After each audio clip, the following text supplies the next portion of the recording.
보실 성경 말씀은 마태복음 22장 37절로 40절입니다. 예수께서 이르시되 네 마음을 다하고 목숨을 다하고 뜻을 다하여 주 너희 하나님을 사랑하라 하셨으니 이것이 크고 첫째 되는 계명이요 둘째도 그와 같으니 네 이웃을 내 자신같이 사랑하라 하셨으니 이 두 계명이 온 율법과 선지자의 강령이니라. 아멘. 예수님이 오셨을 무렵에는 유대인들이 하나님을 믿기를 외식적으로 믿고 속은 잘못되어 있는 그런 종교 문화가 형성이 되어 있었습니다.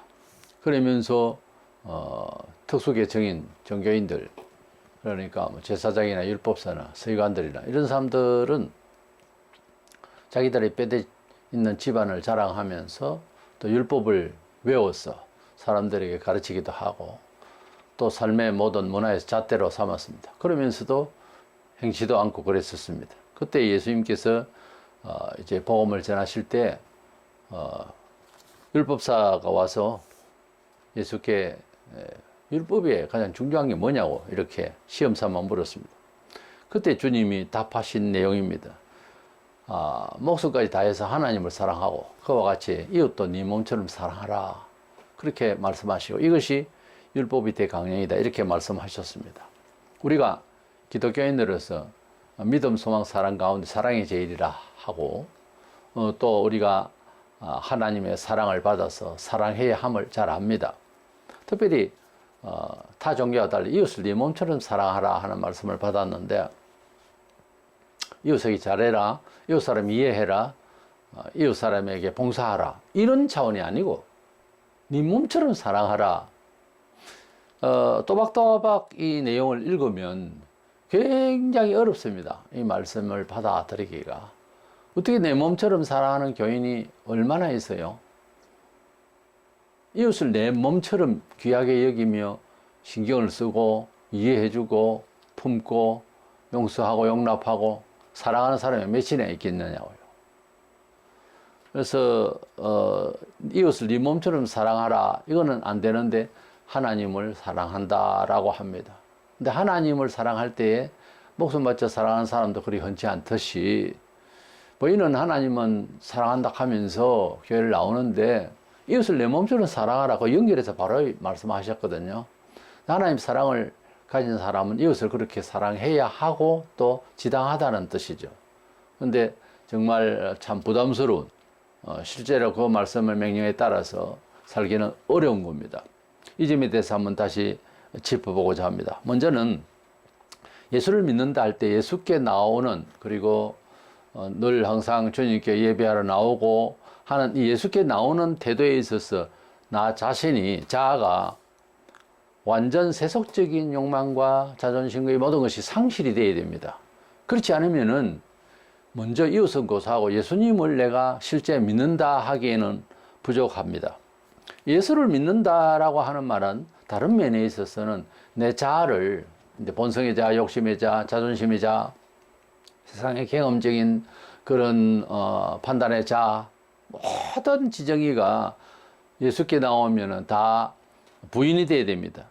마가복음 8장 34절 누구든지 나를 따라오려거든 자기를 부인하고 자기 십자가를 지고 나를 따를 것이니라 그랬습니다. 자기를 부인한다고 할 때 이 부인함은 이제 흔히 고상하게 말하는 듯한 자기를 내려놓는다, 불교식의 생각이 자기를 비운다 이런 등으로 말을 하는데 나가 원치 않는 나의 모습은 묽은 것이 이렇게 내리는 것도 아니고 사실은 성경적으로 보면 스프링처럼 이렇게 튀어오른다로 되어 있어요. 그리고 쏘는 화살, 사막 안에 쏘는 화살이 어디면요.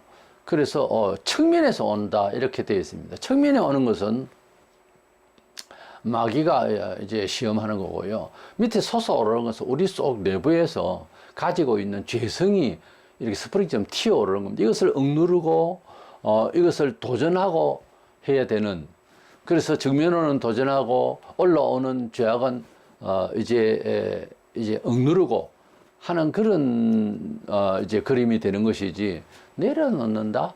이거는 표현이 좀 미흡합니다. 고상할 뿐이지 정확하지 않아요. 내려놓는 게 아니고 싸워야 하는 겁니다. 도전해야 되고 억눌러야 됩니다. 그런 자, 이것을 자기 주장과 지식과 이런 것들이 하나님의 말씀을 받아들이는데 장애가 될 때 이것을 억눌러야 되고, 또 외부로부터 이제 생각으로 도전하고 있는 모든 이런 감각들도 싸워서 이겨야 됩니다. 이래서 자기를 부인한다고 하는 이 단어를 찾아보니까 아주 거부하다 이렇게 돼 있어요. 이렇게 절대적으로 거부하다. 그렇게 인정을 받으려고 그러고 나에게 이제 도전하면서 혹은 호의를 베풀면서까지 이렇게 도전하는 모든 것들에 대해서 절대적으로 거부한다는 거예요. 그냥 괜찮습니다 이런 정도가 아니에요. 사람도 마찬가지로 부드럽게 말하면 사람을 잡아먹으려고 그래요. 참 무서운 세상. 좋게 말하면은 그 은혜롭게 또 대처할 수 있어야 되는데, 조금 약해 보면 조금만 빈틈만 비집고 들어와서 끄집어내려고 그래요. 사람이 얼마나 사악한지 모릅니다. 평소에 혹시 우리들 자신이 그러고 있는지 몰라요. 사람이 참 나쁜 존재예요. 그래서 우리가 가지고 있는 이 본성이 하나님 앞에 와서까지도 요래저래 살피면서 피할 건 피하고 복받은 길이 없나 그러고 있는 그 자아를 완전히 억눌려야 하는 것입니다. 그리고 그 자아와 그렇게 하겠다고 자존심을 내걸고 말하고 하는 이런 생각하고 의지를 가지고 있는 것까지도 싸워서 이겨야 되는 거예요. 바울은 자아와 싸운다고 그랬습니다. 날마다 싸운다고 그랬어요. 날마다 죽는다고 그랬어요.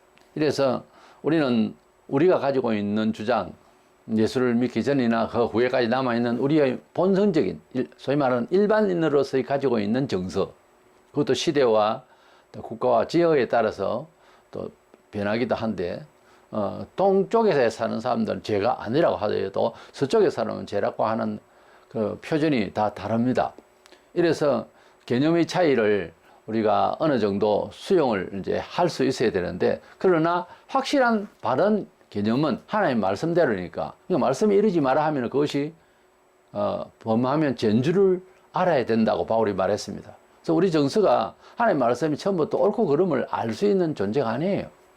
성령께서 우리에게 감화하시고 알게 하셔야 아는 겁니다. 더더구나 우리가 죄라고 여기지 않던 것이 성경에는 죄라고 합니다.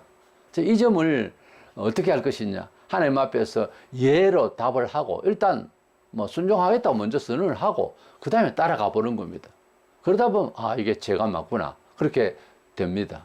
얼마나 사람이 둔한지 뭘 많이 아는 것 같고 초과학 시대를 산다 하지만 선악간의 분별, 종교적 지혜와 분별력 이것은 없어요.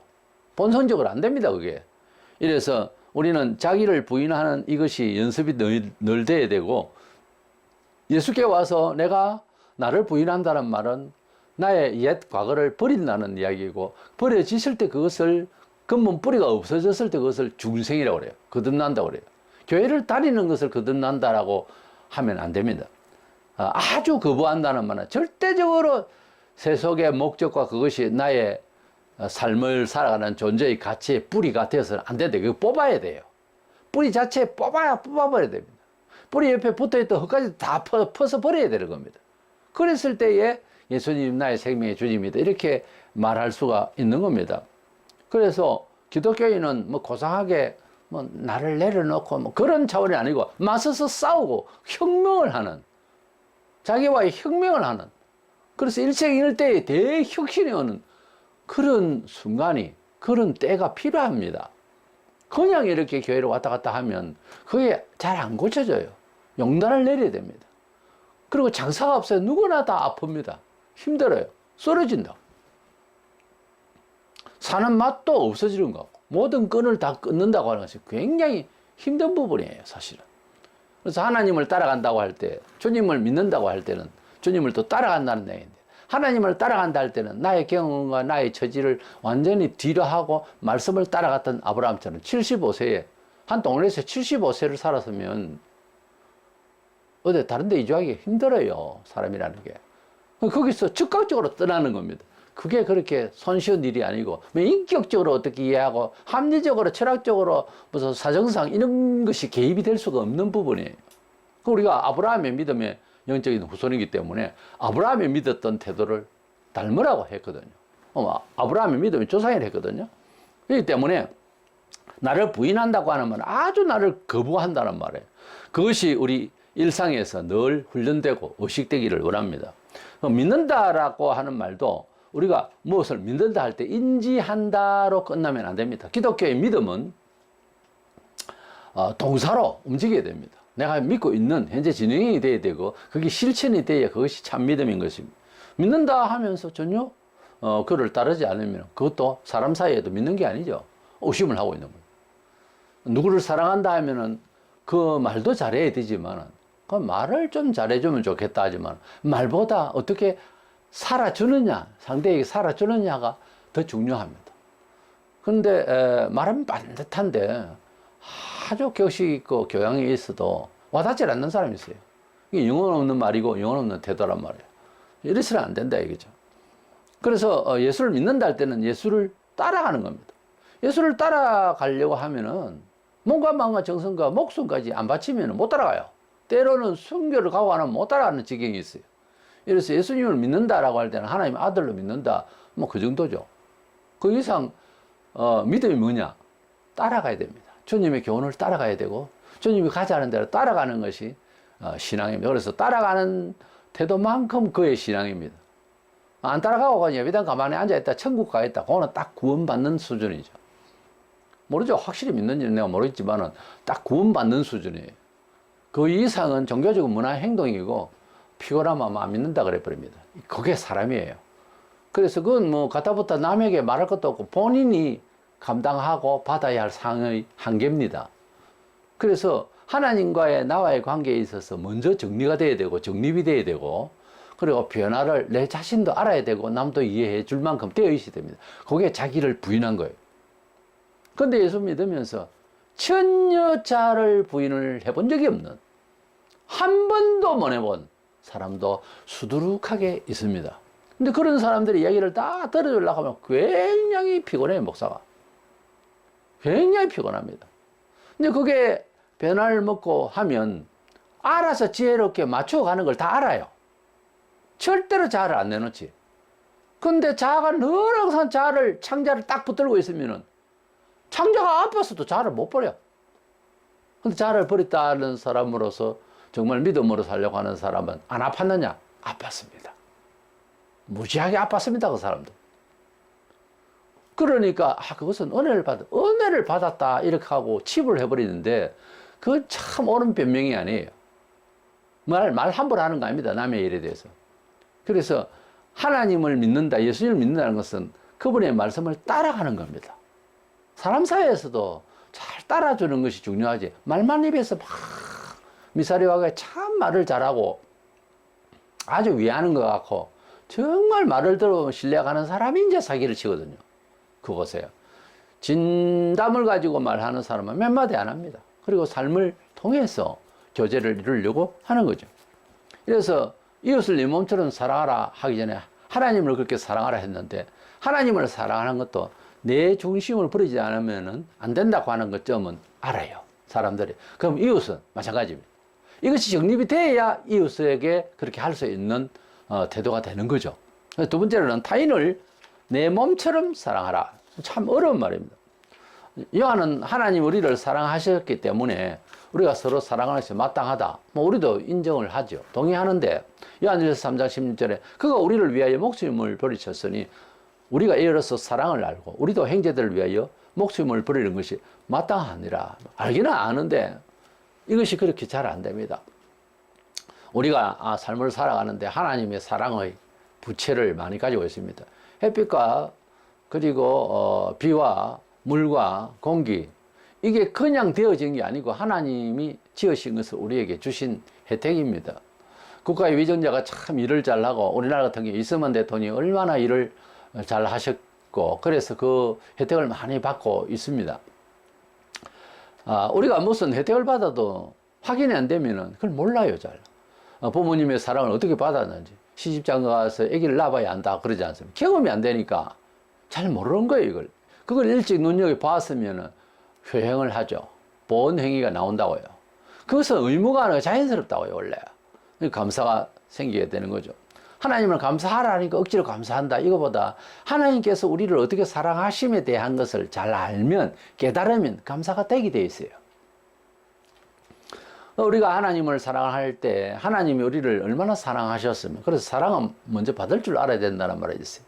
사랑을 받을 때 사랑을 바로 이해하고 받아야죠. 사랑을 거래적으로 생각하니까 본인도 상업적으로 사는 거예요. 사무적으로 살고. 그 평생 간다니까. 이게 이 마음을 바꿔야 되는 거예요.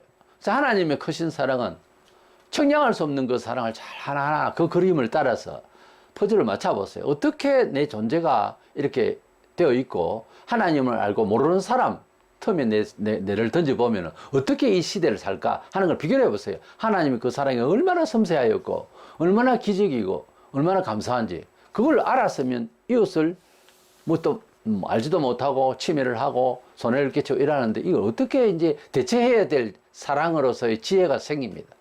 대접없이 바로 고발을 하는 것이 아니고, 어떻게 하면 이것을 하나님 앞에 기도를 먼저 하고 잘 조정을 할 수 있을까, 이런 생각을 가지고. 그래서 이웃을 내 몸처럼. 나는 실수 안 합니까?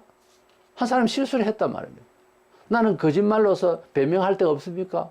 상대방이 그렇게 한단 말입니다. 그랬을 때 나를 돌아보고 내가 더 변명하는 사람이 되지 말고 정직해야지, 이런 마음을 먹으면은 그 문제점이 싹 사라질 수 있어요. 불안간에. 그러니까 모든 문제를 탓을 하면 안 되고, 내 자신이 먼저 하나님에 바로 되어 있으면 그렇게 됩니다. 하나님의 사랑을 받은 것은 여러 가지 설명으로 또 마음으로 그렇게 이해되는데, 이것을 내 몸처럼 그렇기 때문에 사랑해야 되는 것이 마땅하다는 것까지도 알기는 알겠는데 따라가는 게 참 힘듭니다. 사람이 뭘 들었단 말입니다. 이해를 한단 말이에요. 그 다음에 행동이 됩니까? 자동으로? 기계가 아닙니다. 사람은 본성대로 자기 욕구대로 살기가 훨씬 더 잘 되어 있는 체질입니다. 누구나. 사람으로 태어나서면 누구나. 그래서 악은 빨리 들어오고 선을 따라가기는 굉장히 느립니다. 그것은 인정이 됩니다. 누구나. 그래도 하나님의 사랑이 너무 크기 때문에 그 사랑을 받은 사람은 이웃을 내 몸처럼 사랑할 수가 있을 거예요. 그럼 사랑의 방식을 먼저 생각을 해보겠는데, 사랑은 강요에 의해서 사랑하는 것도 아니고, 내가 좋아서 좋다 하는 것도 아니고, 하나님의 아가페의 참 사랑은 사람의 약점을 긍휼히 여기는 겁니다.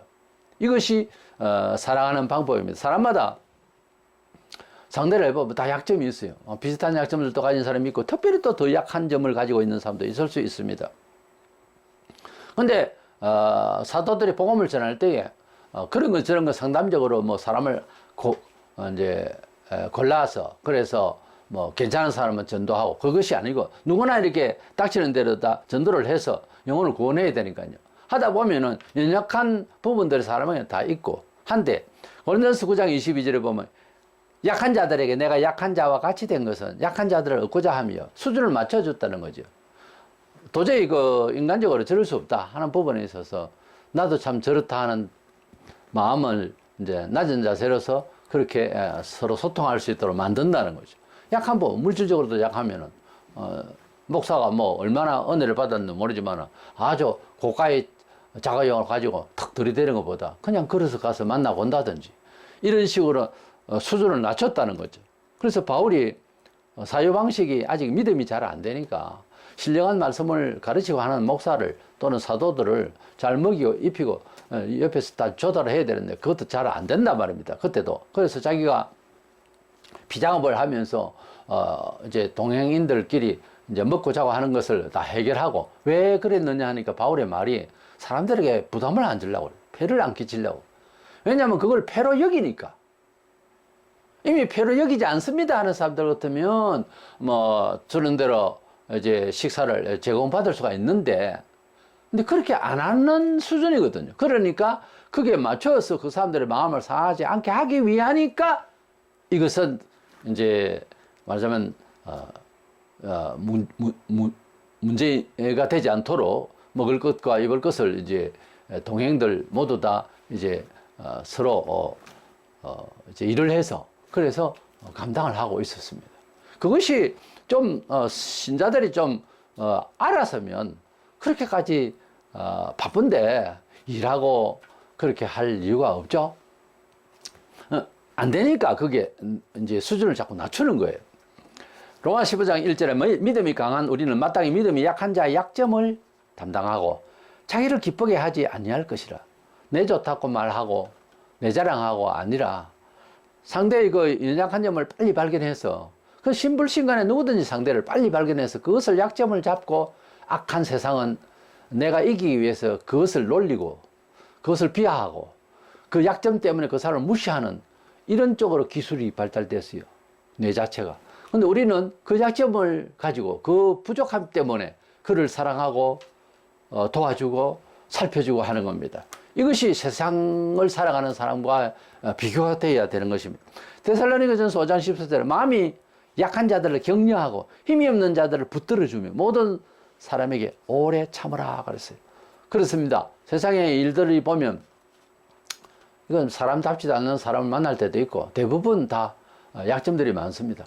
이것을 이제 못 참고 화를 팍 내면은 그 약한 사람은 더 참아내기 힘든 상황에서 쓰러질 수도 있고 자살할 수도 있기 때문에 참 조심스럽습니다. 그래서 모든 약한 부분에 대해서 보고 이것을 격려하고 붙들어주고 힘을 도와야 된다라고 하는 생각을 가지고 이웃을 바라보는 것이 성령의 사람이고 하나님의 사람다운 것입니다.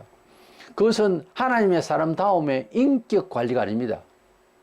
종교적 도덕도 아니에요. 성령님의 강한 그런 사랑의 행위입니다. 이것은 정말 인위적으로는 할 수가 없어요. 인위적으로 인격적으로 눈치 봐가면서 교회에서 어떻게 활동하니까 하는 것은 얼마 못 가요. 고달파서 땀이 나서 짜증이 나서 못 합니다. 그러나 하나님의 사랑을 가지고서 상대를 긍휼히 여기려고 하면은 자기가 희생하고 봉사한 것에 대해서 영원히 후회하지 않습니다. 그러나 상업적 거래, 내가 자주 쓰고 싶은 상업적 거래를 통해서 사람과의 관계를 가지고 있는 사람은 어떤 순간에 오면은 다 실없어집니다. 이러고 쉽지 않다는 거죠. 그래서 교회도 떠나버려요, 나중에는. 그게 이제 본연의 모습이에요. 자아의 모습이라고요. 그 자아의 모습을 여행하면서 이곳저곳 다닌다고 깨달아지는 게 아니에요. 하나님 말씀에서 하나하나 짚어가면서 나는 이 사람 닮았나? 아브라함 닮았나? 나도 사케오처럼 이렇게 확실하게 회개하고 나 닮았나? 가슴을 치면서 애통하면서 형제들 우리가 어찌할까? 나도 이렇게 닮았나? 나도 이게 참석하면 이렇게 되나? 하나하나 짚어가면서 나를 그렇게 투영시켜 보세요. 혹시 신구약에서 죄 짓다가 죽은 사람 내 모습이네? 여기도 내 모습이네? 이러시 보면 심각한 겁니다. 심각한 거예요. 그래서 좀 더 회개하고 좀 더 자기를 이제 자기와의 본성과의 싸움을 잘 싸워야 될 것입니다. 이래서 마음이 약한 자들, 뭐 심령이 연약해서 믿음도 믿긴 믿는데 이제 강하게 하나님을 따라가는 그런 의지가 약한 자도 있고요. 또 삶의 모든 면에 있어서 그렇게 부실한 사람도 많습니다. 그때에 옆에서 그 사람들을 밟고 내가 일어설 것이 아니고 그를 살려주고 그를 힘주고 그를 격려하고 도와주는 그것이 사랑입니다. 사랑은 장밋빛 같은 무슨 시인이 말하는 것처럼 그런 화려한 것이 아니고 굉장한 봉사에 가깝고 긍휼함이 곧 사랑인 것입니다. 하나님의 사랑은 그렇게 인내하면서 그를 위하여서 힘을 다해야 되는 것입니다. 두 번째 생각하는 것은 그 사랑의 방법이 부모처럼 자식을 보듯이 그렇게 봐야 됩니다. 그러니까 부모가 자식이 기뻐하는 일이 있으면 얼굴이 막 부모님도 이제 환해집니다. 자식이 이제 아프면 부모님은 뭐 때문에 아픈지도 모르고 그냥 바로 웁니다, 같이. 이것은 부모님이 자식을 대하는 정서죠. 이런 정서를 우리가 이웃에 대해서 가지고 있어야 된다는 거예요. 우리가 그런 정서가 없을 때 이제 그 다음에는 철학이 되고 인격 관리가 되고 형식이 되는 거예요. 그렇게 정서가 없는 사람이었어요. 웃을 자리에서 함께 웃고 박수 칠 자리에 박수 함께 치고 슬퍼할 자리에 같이 서러워하는 이게 너무 없고 얼굴이 딱 굳어가 돌같이 돼 있는 사람. 하나님의 사랑을 할 수가 없어요. 못합니다, 그런 사람은. 어느 정도 못하느냐? 절대로 못합니다. 우리가 정서가 살아있어야 됩니다. 부모님이 정서가 없어가지고 오면 타격이 있어서 자식 보고 내 자식인지 아닌지도 모르겠다든가 또 뭐 너무 막 충격이 있어서 자식까지 생각을 안 한다든가 이렇게 돼버리면은 정서가, 부모로서의 정서가 굳어버려서 아무 활동을 못 하는 거예요. 그때부터는 부모가 안 되는 거예요. 그럴 리가 잘 없지만 그런 경우도 있는 거예요. 자식을 이용해서 돈을 벌려고 하는 사람이 없나. 이 정도 되면 부모가 일단 부모의 영이 아닌 거예요. 그때부터. 바깥으로는 법률적으로는 부모지만. 그래서 우리가 이웃을 내 마음처럼 사랑한다 할 때 부모님이 자식을, 연약한 자식은 더 사랑하거든요. 더 걱정하거든요. 그와 같이 부모님처럼 정서가 있어야 된다는 거예요. 먼저는 사랑의 기술이요, 긍휼이 불쌍히 여기는 것, 세인들과 완전 반대 입장입니다. 그렇게 하는 그 정서가 부모가 자식을 보듯, 정상적인 부모가 자식을 보듯 그런 정서가 살아있어야 돼요. 울고 웃는 것이 똑같이 움직여야 된다는 거예요. 그게 안 될 때는 사랑한다고 나서면 안 됩니다. 그게 되도록 자아를 고쳐놔야 돼요, 먼저. 로마 12장 15절에 즐거워하는 자들과 함께 즐거워하고 우는 자들과 함께 울라. 이 로마 12장 5절 꼭 기억하시기 바랍니다. 웃는 자들과 함께 웃고요, 즐거워하고, 그 다음에 슬퍼하는 자는 일단은 울고 있으니까 사람이 죽었거나 부모가 돌아가셨거나 그럼 아이고 뭐 우선 내가 울어야 되는 거예요. 같이. 누가 죽었습니까? 누가 돌아가셨습니까? 물어야 되는 거예요. 그래서 일단 먼저 슬퍼하는 사람과 함께 슬퍼하는 거예요. 과거에는 뭐 이제 상에서 우는 그는 이제 곡할 사람도 사람을 붙여줬어요. 그렇게 위로가 되도록 해야 된다. 근데 그게 안 된다. 누가 죽었는데도 요즘은 하도 사고가 많고 과학 때문에 뭐 좋은 점도 있지만 얼마나 많은 인사사고가 있는지 모릅니다. 이런 과학적인 이런 혜택도 있지만 많은 장애로 사람이 죽습니다. 이렇게 죽을 때에 천재지변보다 더 죽어요. 과학적으로 이게 만든 것 때문에 이렇게 살아가면서 손쉬우면서도 위험해요. 그래 이제 사람이 죽었다는 소리가 수번 납니다. 하루에도 뭐 30몇 명씩 고속도로에서 죽고 매일 이러니까 사고가 나서 죽고 불이 나서 죽고 이렇게 죽는 뉴스를 계속 보니까 사람이 목숨이 그렇게 중하지 않나 싶어. 그러나 당사자의 그 사망자의 그 유가족과 그 가족 주변은 이런 말할 수 없이 충격을 받고 있어요. 근데 보는 이들이 과거와는 다릅니다. 뭐 사람 죽었는가 보다 이런 정도인 거예요. 너무너무. 그런데 여기도 슬프고 저기도 슬프고 정말 뭐 전부 슬픈 일이 너무 많이 차있다 보이 그런지 몰라도 정서가 말이 아니에요. 해가 거듭할수록 온 지구촌의 사람들의 영혼은 다른 것보다 제일 어려운 상황에 정서가 메말라 간다는 거예요. 정서가 메말라 가면은 유물사관이 되고 유물사관 위에 적그리스도가 나타나서 독재를 합니다. 그게 가능하기 때문에. 정서가 살아있으면 그래 안 돼요. 슬플 때 슬퍼할 줄 알고 좋을 때 같이 기뻐할 줄 아는 사람을 공산주의로 못 만들어 갑니다. 정서가 메말라 버리고 굳어버리니까 공산주의 되는 거예요, 세상에. 말살에 살아가는 사회성 중에서 인간적인 감성이 굳어지는 것, 이것이 가장 슬픈 일이에요.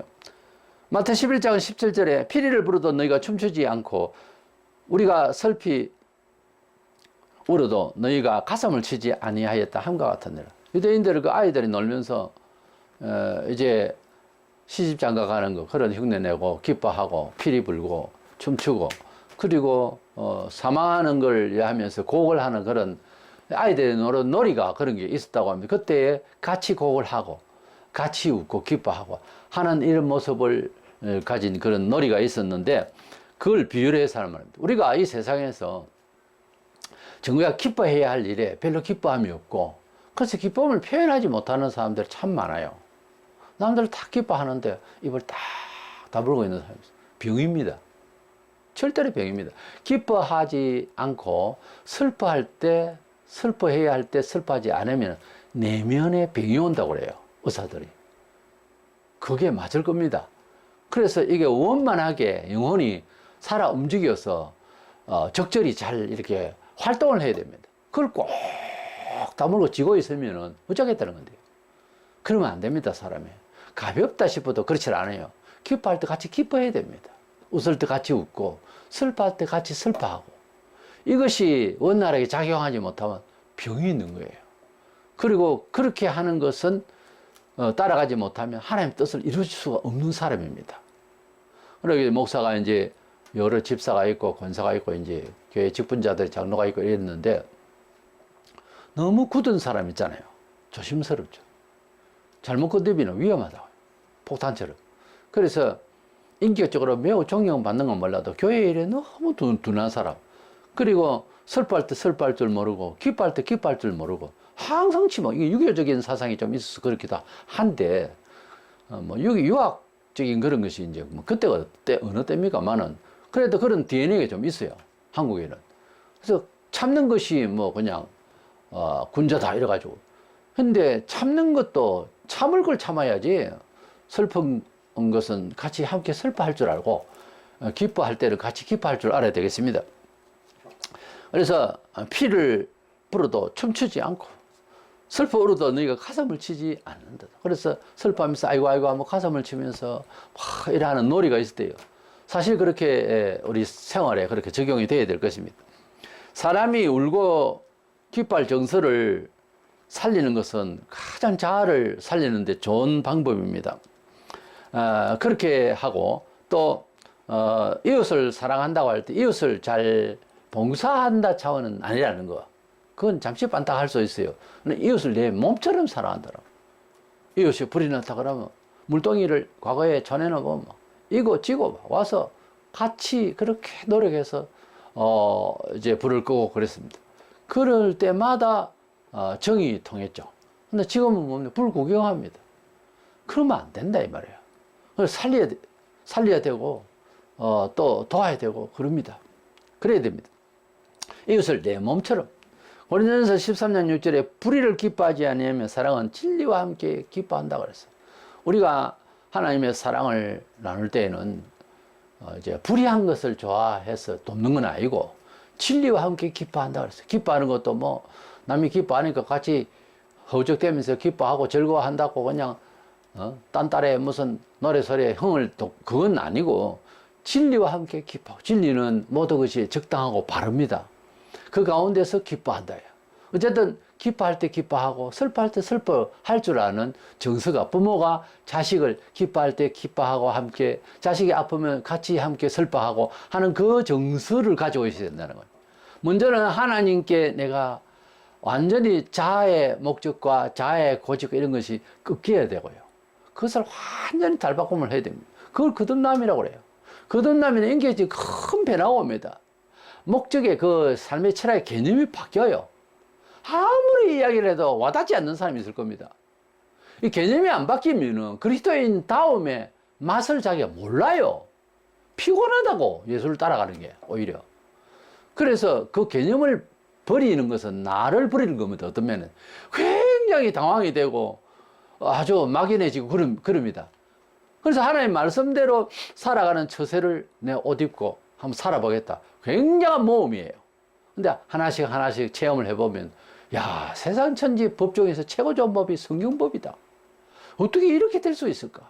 심지어 율법은 선한 거라고 신령한 거라고 하나님 말씀에 중에서 십계명 이거는 더 하잖아요. 그야말로 율법이잖아요. 그대로 따라간다. 그거 어떻게 살아가라 싶다. 그렇게 따라가려고 노력하면요. 평강이 넘칩니다. 놀라운 거예요. 온 세상을 내 중심으로 바꿔줘 버립니다. 뭐가 돌아가요. 이래서 그렇게 안 될 때 우리가 사회를 탓하고 또 뭐 어떤 구조를 탓하기 전에 하나님 앞에서 이 관계를 분명하게 해야 되겠다. 목숨 바쳐 모든 것을 주께 의지하는 그런 존재가 되면 이웃을 사랑할 때 봉사하는 차원이 아니고 이웃을 내 몸처럼 여긴다는 거예요.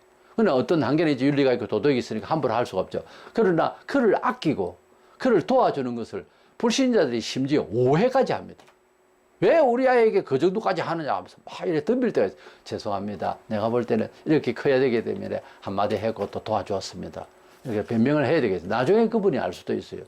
또 어떤 경우에는 너무 심하게 정말 불쌍해서 그렇게 하는데 오해하는 경우가 털어 있습니다. 그 정도로 가야 됩니다. 그래서 기독교의 신앙은 어쩜 하나님의 사랑을 받은 사람의 사랑의 반응이 기독교 신앙인지도 모릅니다. 우리는 갈수록 하나님의 법을 떠난 것을 불법이라고 그래요. 불법이 성하면 사랑이 식어지리라 그랬어요. 하나님 말씀대로 살려고 애를 쓰면 그 사람 독한 것 같아도 사랑이 속에서 있어서 사회적 관계에 아주 필요한 사람이 됩니다. 이래서 이웃을 내 몸처럼 사랑하라고 하신 이 말씀은 말 그대로 보면 굉장히 부담스러운 겁니다. 이것을 뛰어넘으려면 하나님과의 관계에 있어서 나를 버리고 먼저 하나님이 것이 되어야 되겠고, 그 다음에 이웃을 내 몸처럼 살려면은 긍휼히 여겨야 할 부분, 어려운 부분, 약한 부분을 내가 협력을 하려면 그 사랑이 가능해요. 그 정서는 부모가 자식을 보듯이 울고 웃을 때 같이 동조가 돼야 돼요. 이것저것 보이지도 않고 안 되면 사랑할 수 없어요. 못 사랑합니다. 이웃을 내 몸처럼 사랑하려고 하면 하나님과의 관계가 돼 있는데, 교회 나오면 다 하나님과의 관계가 돼 있는 줄로 알아요. 그 다음에 이제 중요한데, 이웃을 내 몸처럼 사랑을 했잖아요. 이 율법의 전체의 강령이거든. 그러면은 어떻게 해놔야 되느냐? 연약한 부분이 보여야 됩니다, 먼저. 그 연약한 부분을 이용을 하는 게 아니고 그 부분을 도와야 되겠다는 마음이 들어야 돼요. 난 도와야 되겠다는 마음이 안 드는데요. 그러면 그대는 사랑하는 게 아닙니다, 이웃을. 사랑 노래를 아예 하지 마세요, 아직까지는. 그 다음에 그것이 보일 때에 그것을 보고 읽는 것만 아니라 정서가 살아있어야 돼요. 기쁘면, 축하드립니다. 아유, 그런 일이 있었네요. 슬픈 일에서, 그랬어요. 병원에 있어요. 그래요. 입으로 막 한번 가봐야 될 텐데, 뭐, 이런 소리 하지 말고, 병원이 어디예요? 바로 물었으면 가야 돼요. 안 그러면 안 묻던가. 물어서 가서 뭐라도 좀 표시를 하고, 위로를 하고, 기도라도 하고, 그렇게 오는 것이 이웃을 내 몸처럼 사랑하는 거예요. 우는 자와 함께 울고 기뻐하는 자와 함께 기뻐하는 정서가 메말라 버리면 못해요. 그 사랑 못합니다. 나만 구원받고 가겠지 하라는 나라예요. 이거 보통 문제가 아니에요. 교회 오는 것 자체도 힘들걸요. 그래 믿으려면. 그런데 이웃을 내 몸처럼 사랑하면 그냥 악인이고 원수고 모르는 사람이고 해도 일단 대할 때 그냥 미소부터 먼저 나옵니다. 좋습니다. 그냥 사람이. 이거 구원해야 된다, 이 사람. 이래서 약점이 뭔지 보고, 그 약점을 보고 세상은 뭡니까? 밟으려고 해요. 그걸 통해서. 나 그거를 보고, 이 사람이 이런 약점이 있구나. 도와야 되겠다. 그러면 이제 점잖하게, 자네 이런 부분에서 이렇게 약하던데, 내가 보니까, 예, 그렇습니다. 그거는 이쪽에 기술적으로 또 노하우를 이야기해 준다든지, 그것도 사랑이에요. 그래서 협력하고, 돕고. 근데 어떤 놈은, 알아서 뭐 하게요. 왜요? 내가 내버려둬요. 내가 알아서 살아요. 그러면 안 되는데 하고 돌아서서 걱정이다. 세상 말로는 저러다가 뒤지겠구나. 이런 생각이 들죠. 위험하죠. 그래서 우리가 충고는 아프게 받아야 되고 또 감사함으로 받아야 되는데 충고 조금 한마디 하면 막 털어져. 이게 안 되는 겁니다. 이게 안 고쳐져요. 내가 그런 사람을 좀 들어 만났는데 그다음부터는 뭐 친구 모시고 대화를 못 하죠. 안 하는 거죠. 해본 대로 안 되는데 어떻게? 또 해보면 또 안 되는데 사람이 이제 한계가 있잖아요. 지친다고. 그래서 이웃을 내 몸처럼 사랑하라 하신 말씀에는 그런 내용이 들어있습니다. 부모처럼 자식을 볼 때 정서가 살아있는 것처럼 그렇게 안 되면 이 계율을 못 지켜요. 힘들어요. 그리고 이것을 지키려고 시작하려고 하면 그 전에 하나님 앞에서 내가 부인이 돼야 됩니다. 적극 본성을 막아내야 됩니다. 그 연습이 안 되면 나서서 이웃을 사랑하는 데는 동참할 수가 없어요. 힘이 들어요. 그거는 안 됩니다. 원칙적으로. 이래서 우리가 예사를 생각하지만 이웃을 네 몸처럼 사랑하라 하신 이 말씀은 문자 그대로입니다. 내 몸처럼 아끼라는 거예요. 그렇게 이해하고 교회를 다니는 사람이 얼마나 있을까? 이웃을 그냥 봉사하라 하는 정도로 아는데 그럼 불신자도 돼요. 그게 아니고 이웃을 내 몸처럼 아끼라는 거예요. 이 점을 알고 그렇게 부담을 안고 우리도 서로 사랑할 줄 아는 사람이 되기 위해서 힘쓰는 저와 여러분 되시기를 주의 이름으로 축원합니다.